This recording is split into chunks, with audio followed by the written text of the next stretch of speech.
In today's video, I'm going to teach you how to accept a Shopify Collaborator request. This is a really useful process if you're working with a developer, a designer, or a marketing expert who needs secure access to your Shopify store. By the end of this video, you'll know exactly how to accept their request quickly and safely, so they can start helping you without you having to share your own login details. Let's start from the very beginning. First, go to your email inbox. You can do this in any browser you normally use, like Chrome, Safari, or Edge.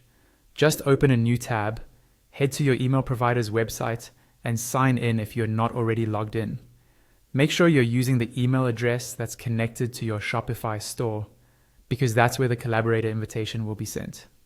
Once you're in your inbox, look for an email from Shopify partners, or from the person or agency who requested access. The subject line will usually mention a collaborator request or store access. If you don't see it right away in your main inbox, check your promotions, updates, or spam folders, just in case it was filtered there by mistake.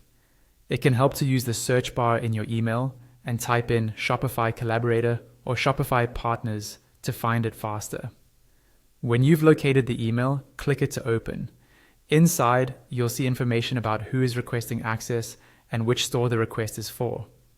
Take a moment to confirm that you recognize the sender and that the store name matches your store. This is important for security, so you only grant access to people you trust.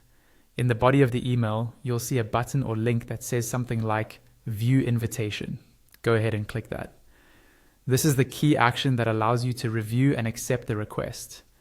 After you click the button, you should be taken directly to Shopify in your browser. If you're not already logged into your Shopify admin, you'll be prompted to log in with your store owner credentials. Once you're logged in, Shopify will automatically open the page where you can review the collaborator request. Here, you'll see details about what kind of access they're asking for, such as permissions to manage products, themes, or apps. If everything looks correct and you're comfortable with the level of access, simply confirm and accept the request. The collaborator will then be added to your store with the permissions you approved,